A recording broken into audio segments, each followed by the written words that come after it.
The Global Star Radio Network. Stand by. Doug and Joe will be back shortly.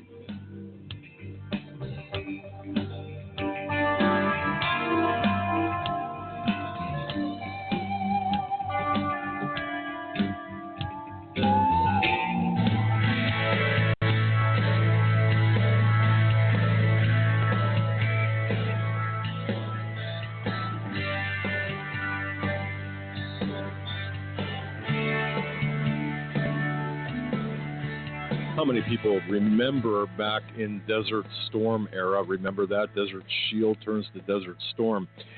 Talking with Jim Marrs, our guest, Marrs. Folks, visit jimmars.com. But visit his Amazon page for many, many books. And as I said earlier, folks, this man weaves a lot of historical facts and breaks a lot of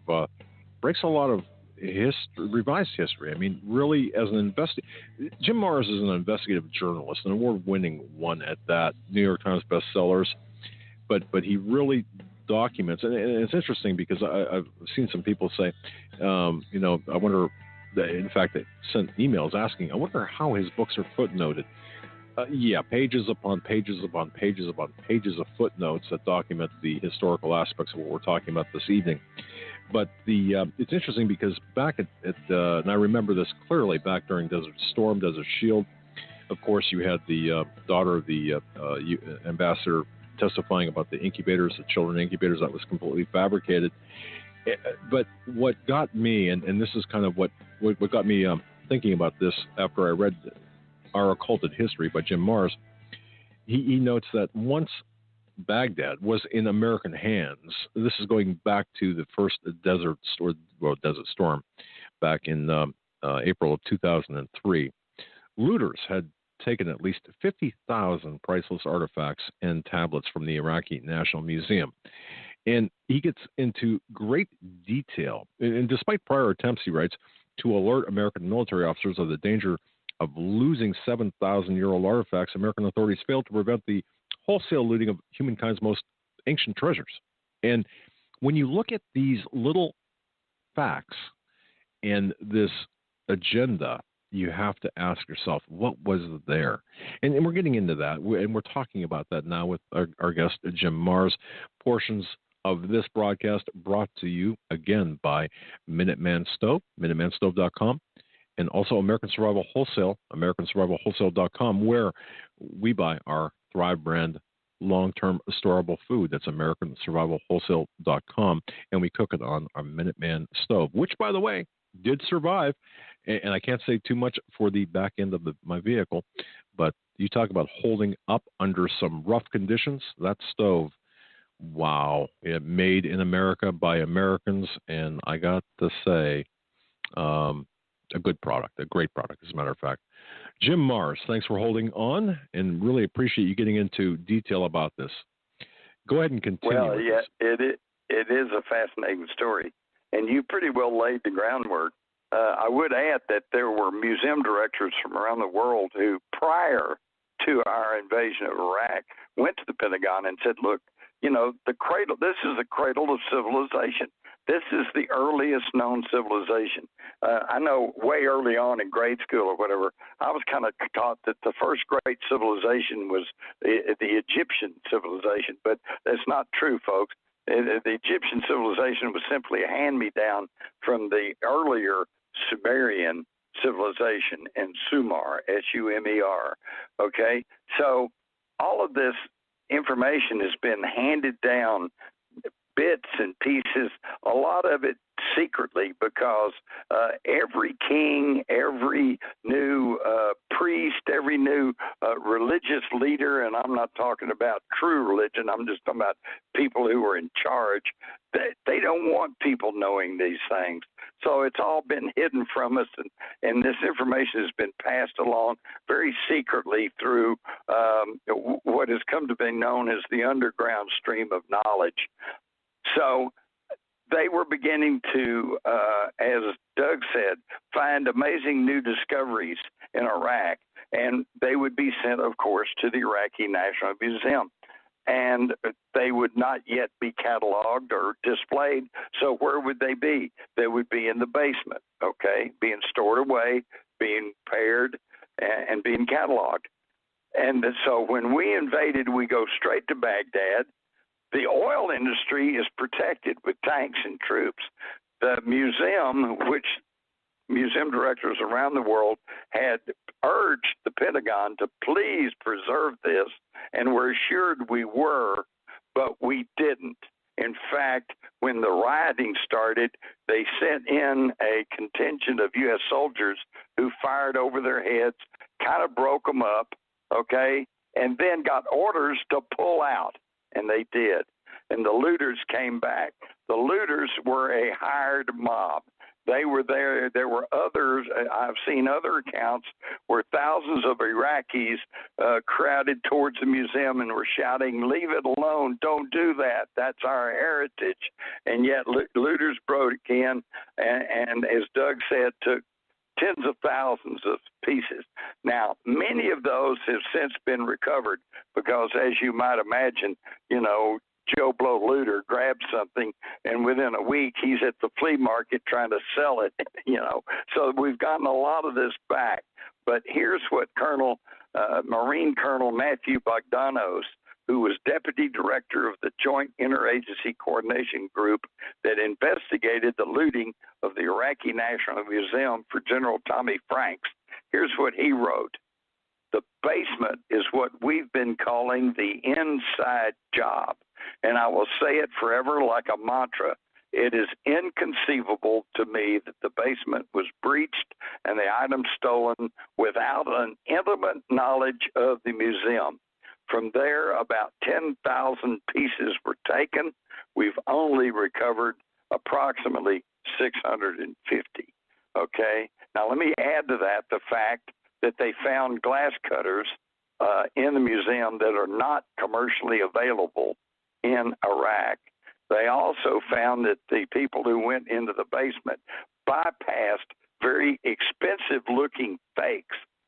Okay, they found that some of the rooms were unlocked and that some of the guards who were supposed to be on the duty had inexplicably either called in sick or just didn't show up.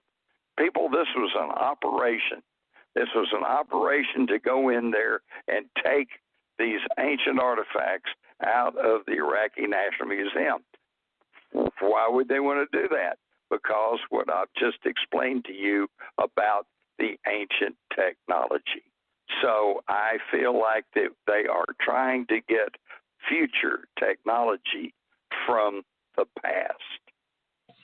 It's a very incredible story, right, Doug?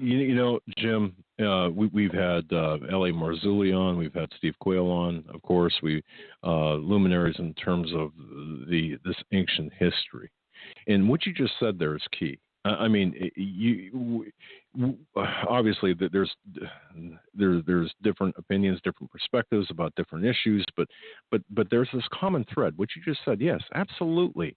And there it is. I mean, perfectly said, perfectly stated. Okay.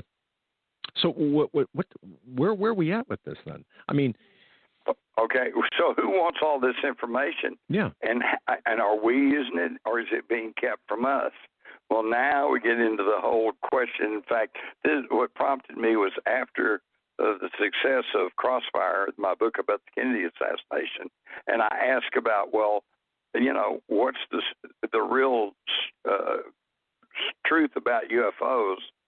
And then we realized that there really are UFOs. There really are beings out there. Then that led to the big question about, I'll put it this way, Doug, in the stereotypic view, when the UFO lands and a little alien gets out, what does he say? Take me to your leader. Oh, okay, yeah. Right? Right. Take me to your leader. Well, all right. Then that begs the question, who is our leader? Who speaks for Earth? Well, don't we have, and that's a great question, don't we have somebody appointed or named at the UN for, this? No, not really. Okay. We have a hodgepodge of nations with their leaders. I don't think anybody would say Putin speaks for Earth. No. I don't think anybody would say Obama speaks for Earth. In fact, I know a whole lot of people that think he doesn't even speak for the United States. That's true.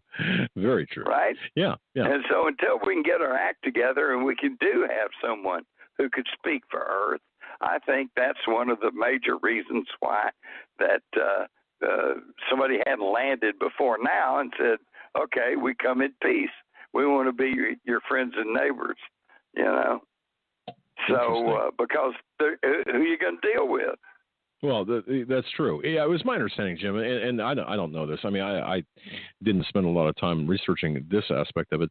I thought there was somebody at the UN appointed to deal with, alien visitors and that kind of stuff. But without respect to that, I mean, again, Jim, this to me is what we're talking about here. And correct me if I'm wrong, but I look at this as being part of this grand deception that we're about to, fall into. Is this? No, you're absolutely right. Okay. And this is why I called it hidden history, occulted history. My book, Occulted History, by the way, I don't want anybody to get the wrong idea. When I use the term occulted, this is not a book about witches or vampires or it deals with the devil. I use the term occulted in the astronomical sense. When the moon eclipses the sun, that's called an occultation. Okay, it occults the sun, which simply means it hides the sun or masks the sun. So when I use the term our occulted history, I'm telling you history that has been hidden from us.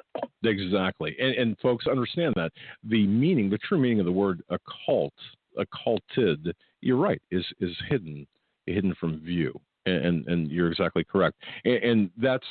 I'm glad you pointed that out because, I never really gave that a thought. I just read it as that, the title of the book, Our Occulted History, meaning our hidden history. But thanks for pointing that out. I guess I just never gave that a second thought. Too many people, though, think that if you mention the occult that, you're talking about seances or, some kind of devil dealing or whatever. And while I'm at it, let's look at the definition of conspiracy. That's been totally twisted. I have a 1940s dictionary, and it gives the definition of conspiracy a secret plan. Okay, that's kind of a neutral definition, isn't it, Doug? That could be anything. If I plan a surprise birthday party for you, it's a secret plan. It's a conspiracy. But it's not bad, right? By definition, I might also point out, in fact, that in the business world, if you have a business, you'd better have a business plan, okay? And you don't tell that business plan to your competitors, do you? No, sir. Not if you want to stay in business. Okay, so you have a secret plan. So that's a conspiracy. But it's not bad, okay? And yet today, and this goes back to, I can trace it back to a late 1960s memo that went out from the psychological division of the CIA to all of their assets around the world. That means their agents and their agencies and their offices, but it also means people in the media, people in politics, people in Hollywood who have connections and are working with the CIA. It doesn't mean they're on the payroll. Doesn't mean that they're a registered employee. It just means they're assets, people who are in contact with the CIA. And they all got this. And the memo basically said that there's too many people around the world questioning the Kennedy assassination. And some people are even implicating Lyndon Johnson. And they're also implicating our agency, the CIA, and this is bad for us, and we need to start counteracting that.